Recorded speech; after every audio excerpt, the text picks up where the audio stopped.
Chapter 5 In Crash. The bell of the small class began to ring. The people began to gather to hear Mr. Square speak to them. Mr. Square spoke to them in class every Sunday, and paired with them. The Sunday school children now sat with their father and mother, who would try to keep them quiet. Aunt Polly came, and Tom and Sis and Mary sat with her. Tom was paced as far as possible from the open window and the interesting summer scene outside. Other people came in and went to their seats. There were the old and poor. There were the middle-aged. There were the pretty girls in bright summer coats and the young men with their eyes following the girls. There was Mr. Douglas, whose husband died. She was it and good hat, and she lived in the big house on Carefree Hill. There was Mr. Son, the good boy of the village. He came to class with his mother. All the other mothers talked of his goodness. All the other boys did not like him.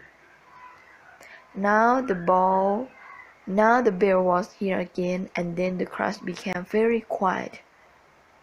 They were ready to begin. They began with a song. After the song, Mr. Squire read a very long list of meetings to come to the following Miss. Then he paid. He paid for many things and for many people. He paid for the class and for the little children of the class and for the other classes of the village and for the village. And then for the whole country and for the government and then for people of far-off countries.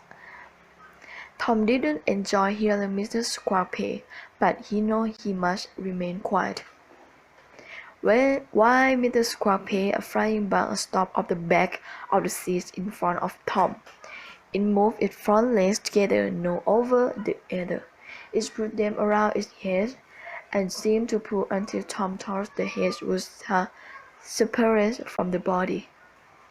It used its back legs to clean its wings, and it did all this slowly, as if knowing as it was safe.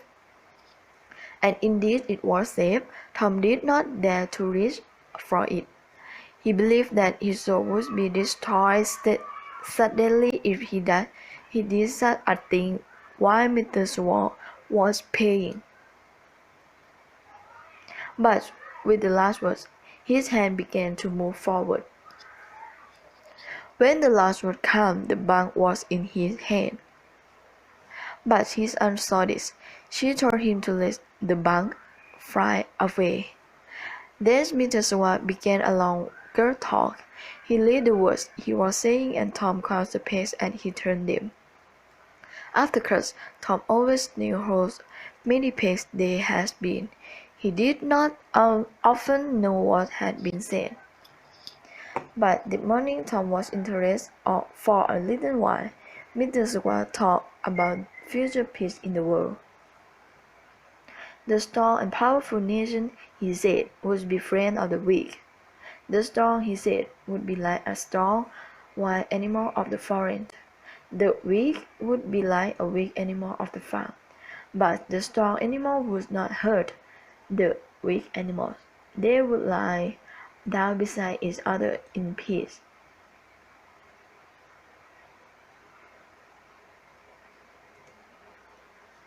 They would be so gathered and friendly that a little child could lead them. Tom wished to be that child. Then there was no more talk about animals. Again Tom began to suffer. He remembered a valuable object that he carried, and he took it from his pocket. It was a large big bug in a small box. The bug quickly took a painful hold on Tom's finger.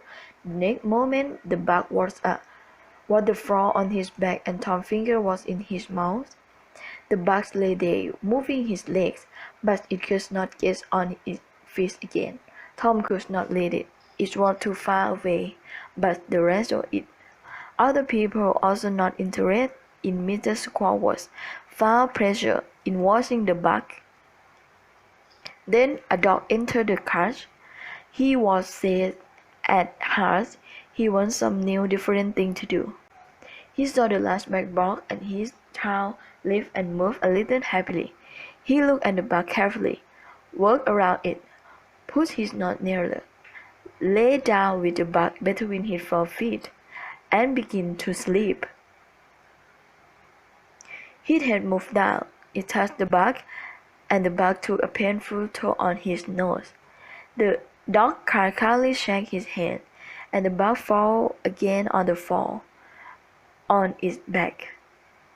People sitting near were laughing gaily, with her face covered. Tom was completely happy. The dog seemed like a fool, and Paul felt like a fool. There was anger in this too. Also, he was near the bug again and began jumping at all. Moving in a circle, he jumped again and again. Then he had had enough of jumping. He found a smaller bug and followed it for a while. Then he had had enough of the smaller bug. Forgetting the large black bug, he sat down on it. With a wild cry of pain, he went running around the crush. The bug caved in whole. The dog leaned across the front of the crush and across the back. He cried it louder and louder. Then he jumped into his owner's arms. His owner threw him out a loud window. Then slowly the sound of his voice grew softer and was gone as he quickly ran away. Now all the people in the crowd had red faces and were trying not to laugh. Mr. Squirrel had stopped speaking. He began again, but it was not easy for him to continue.